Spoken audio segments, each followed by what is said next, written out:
It's time for another warm-up review. Let's get going. What are the symptoms of organophosphate poisoning? So organophosphate poisoning makes you very leaky everywhere. So it causes things like diarrhea, a lot of excessive urination, meiosis, bronchospasm, bradycardia, excitation of skeletal muscle and CNS, lacrimation, this is where the leaky really comes in, sweating, salivation, and also some abdominal cramping. Next, what are the symptoms of atropine overdose? So atropine overdose makes you dry up everywhere and you have a hard time cooling off. So it causes decreased secretions, elevated temperature, constipation, urinary retention, cycloplegia, mydriasis, and you have confusion and disorientation, especially if you're a little bit older or elderly. Next, how does hemicolinium inhibit the transport of choline into the nerve terminal? So hemicolinium inhibits the sodium cotransporter, bringing choline and sodium into the cell. All right, that's it for the warm-up. Let's get to that lecture. Hey guys, Dr. Carmichael here, and this is Step 1, Cardiovascular 5, the treatment of CHF.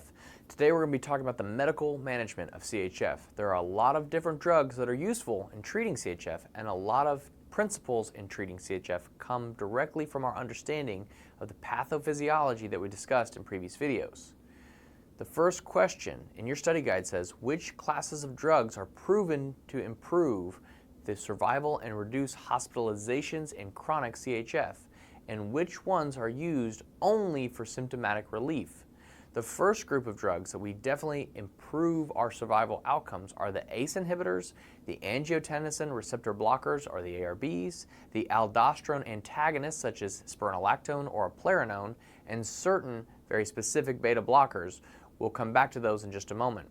And then, in select patients, nitrates plus hydralazine have been associated with reduced mortality and improved survival, but still not as much benefit as ACE inhibitors or the ARBs. Specifically, we're talking about African American patients who have moderate to severe CHF symptoms.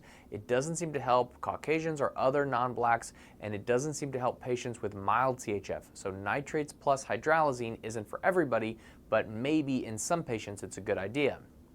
And then the other group of drugs are the ones that are used only for symptomatic relief, like the diuretics, especially loop diuretics, and occasionally the thiazides, digoxin, and vasodilators, which include nitrates and hydralazine again. So for pure symptom relief, nitrates plus hydralazine can be very beneficial. Even if your patient isn't in the very specific group, they still may get some mortality benefit. Now, when you look at this list, it may not be immediately apparent but why these drugs are so helpful in CHF. But as I said earlier, the treatment strategies tie very neatly into the pathophysiology of CHF. For instance, we also said that the body's response to decreased cardiac output and decreased blood pressure was activation of the renin-angiotensin-aldosterone system. What drugs can we give to counteract that? We can use ACE inhibitors or ARBs. Those are going back to block the action of the angiotensin. And we also want to block the downstream effects of aldosterone, so we give aldosterone antagonists like spironolactone or eplerenone, which block the effects of increased aldosterone secretion. And we said that aldosterone will cause increased renal sodium and water reabsorption. Even with an aldosterone antagonist on board, you'll still have some sodium and water retention and edema. So we address that with loop diuretics like furosemide or torsemide or bumetanide, or sometimes a thiazide diuretic like HCTZ. Loops are your heavy-duty, big-gun diuretics, so loops are usually the main diuretics we use. But for a patient with mild CHF and a little edema, a thiazide would be an okay choice. But in one of those acute CHF cases, the sick patient with 4+ pitting edema, florid pulmonary edema with rails halfway up their back, you're not going to mess around with HCTZ. You're going to give that patient a loop diuretic. We also mentioned increased sympathetic activity, so that's where your beta blockers come in. And it's not all beta blockers. Specifically, it's the beta blockers metoprolol, carvedilol, and bisoprolol. Now, at first glance, it may seem counterintuitive to give beta blockers. I've had students ask me, if beta blockade is going to reduce blood pressure and reduce my myocardial contractility, why would I give it to somebody with acute CHF? And that doesn't make any sense. And you're right. You never want to start beta blockade in somebody with decompensated CHF. In those patients with chronic compensated CHF, beta blockade can be helpful to control the negative side effects of the sympathetic activation. Remember, Beta blockers are on the list of drugs that improve survival and reduce mortality. You want to start with a low-dose beta blocker and gradually increase the dose. But you got to be careful. Beta blockers are definitely indicated, but be careful. And then are the vasodilators like hydralazine and the nitrates. How do those help you with CHF? Vasodilators will dilate blood vessels. Some tend to dilate arteries, like hydralazine, which is a pure arterial dilator, and some are vasodilators, which tend to dilate veins, like the nitrates. Well, when you dilate arteries, you reduce the afterload, which means the heart doesn't have to work so hard. And when you dilate the veins, you are reducing the preload, which also means the heart doesn't have to work as hard. So vasodilators are pretty good at keeping the fluid from backing up in the pulmonary vasculature and causing all those pulmonary symptoms of dyspnea and orthopnea and so on and so on. And never forget that the underlying problem with CHF is pump failure. Decreased left ventricular contractility leading to decreased cardiac output. So how can you increase that contractility and increase the cardiac output? Well, you can use an inotrope like digoxin, which increases contractility and increases output. Digoxin definitely reduces hospitalizations and improves exercise tolerance, but there's no survival benefit. So those are the major classes of drugs used to treat CHF. We discussed the mechanisms and side effects of most of these CHF drugs elsewhere. The beta blockers are covered in Pharm Basics, and the ACE inhibitors and ARBs are covered in Cardiovascular video on antihypertensive drugs. And we reviewed the diuretics in the renal section. But the only place we're going to use digoxin is in CHF. Digoxin is a cardiac glycoside and it increases myocardial contractility. To understand the mechanism, we have to dig into how muscle contraction works at a cellular level. So let's look at the diagram in your study guide. Down here at the bottom, you have a sarcomere, which is made up of myosin and actin. And the amount of calcium in the cell influences the interaction of actin and myosin to cause muscle contraction. So an increase in intracellular calcium will increase contraction. Write that down. More calcium means more contractility. When calcium enters the cell through the calcium channel on the left, that influx of calcium triggers the release of a lot more calcium from the sarcoplasmic reticulum, and that massive amount of calcium released from the SR really is what makes the sarcomere contract. So there are the calcium channels in the cell membrane that control the flow of calcium into the cell. You also have the sodium-calcium countertransporter that transports shown in the center that pumps the calcium back out of the cell. Otherwise, the cell would just stay contracted all the time. And the thing that drives the sodium-calcium countertransporter is the sodium gradient, where we have lots of sodium outside the cell and relatively low concentrations of sodium inside the cell. So the sodium is going down its concentration gradient, and that allows the countertransporter to pump the calcium out. So what happens if you disrupt that sodium gradient? If less sodium comes into the cell, that means less calcium is going to leave the cell. The more intracellular calcium means more contractility. So higher sodium levels inside the cell will have an effect on keeping calcium in. So what maintains the sodium gradient? It's the sodium-potassium ATPase pump, which is over here on the right. It constantly pumps sodium out of the cell and is maintaining that sodium gradient. Digoxin works by inhibiting the sodium-potassium ATPase so that you have an increased intracellular sodium and decreased activity of the sodium-calcium countertransporter. And by doing that, you have more intracellular calcium. One more time, more calcium means more contractility. So digoxin mechanism of action is to block the sodium-potassium ATPase. It is used to treat chronic CHF, not really for acute CHF, but chronic CHF. And it's not really a first-line treatment for chronic CHF because although it provides some symptomatic relief, it doesn't improve survival like those other drugs. Which drugs are the ones proven to improve survival in CHF? ACE inhibitors, ARBs, aldosterone antagonists, beta blockers, and make sure you know those 4 drugs. Digoxin is also used sometimes to control the heart rate in atrial fibrillation because it decreases conduction through the AV node, but calcium channel blockers and beta blockers are generally first line for rate control in AFib.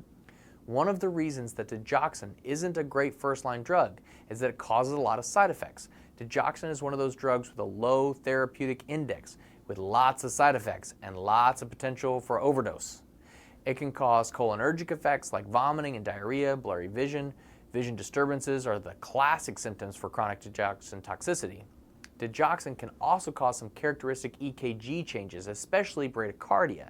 It makes sense that if you give a digoxin to slow down the heart rate in AFib, digoxin can also just cause bradycardia. And then digoxin toxicity is more likely in patients with renal failure because it's renally excreted. And hypokalemia will also predispose you to digoxin toxicity. So to treat digoxin toxicity, you're going to focus on cardiac manifestation because that's what's going to actually kill the person. You need to gradually correct any hypokalemia. You need to give magnesium. Potassium and magnesium kind of go hand in hand, and when you're dealing with arrhythmias, it's very important to correct both of these. And then, if there's a life-threatening arrhythmia like asystole, ventricular fibrillation, or even symptomatic bradycardia, you can give anti-digoxin antibody fragments. This is very rarely used, but you should know about it because it's a classic test question. If the anti-digoxin fragments aren't available, you may give atropine to treat the bradycardia, or you may need a temporary pacemaker, but really bradycardia is an indication for the anti-digoxin fragments. We've all discussed so far the treatment of chronic CHF. Now let's discuss the treatment for a patient with acute decompensated CHF. If you're seeing an acutely sick patient with pulmonary edema and 4+ pedal edema, that's an acute exacerbation of heart failure. These patients are short of breath and they might even be foaming at the mouth because they have so much pulmonary edema. And maybe they have long-standing CHF but have been out of their diuretic for several days and now they're coming in bad shape. So how do we treat that? We have a mnemonic to help you remember this, and it's LMNOP. L is for loop diuretics, and the patient has too much fluid in their lungs. You want to help him urinate that fluid out of the body. And for your test, loop diuretics are going to be your go-to treatment for pulmonary edema.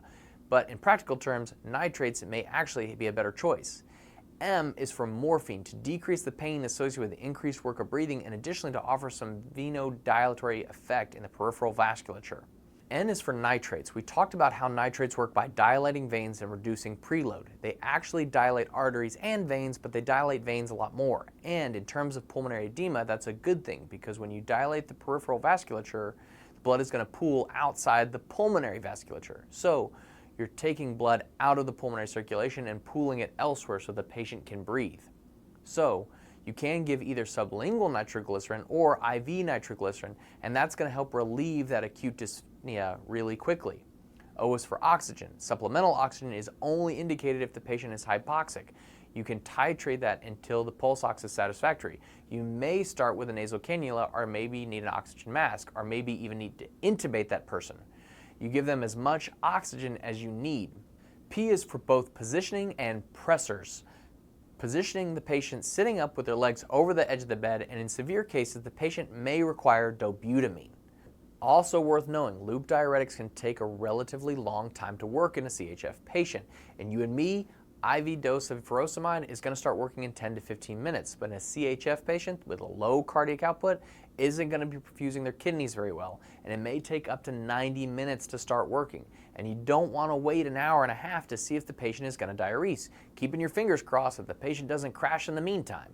The other reason that nitrates may make more sense than loop diuretics is that diuretics only benefit patients that are volume overloaded, and about 50% of patients with cardiogenic pulmonary edema may be euvolemic or even hypovolemic.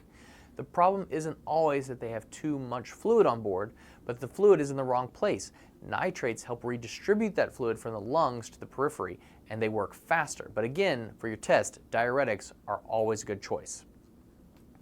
Those are your treatments for acute CHF with pulmonary edema. Now it's time for the end of session quiz. So let's take time to look at those and then we'll go through them together. First question, guys. What medications are used to treat chronic heart failure?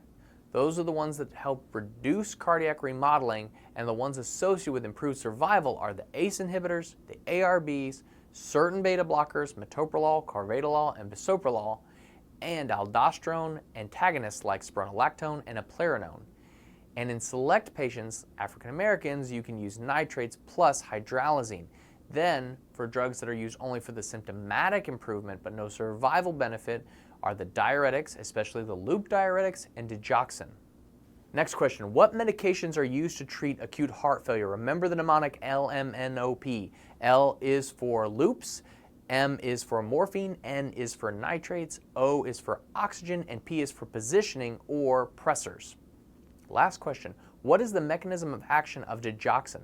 It inhibits that sodium-potassium ATPase, which ultimately increases calcium within the cell, and more calcium means more contractility. That's it for this one, guys. We'll see you at the next one.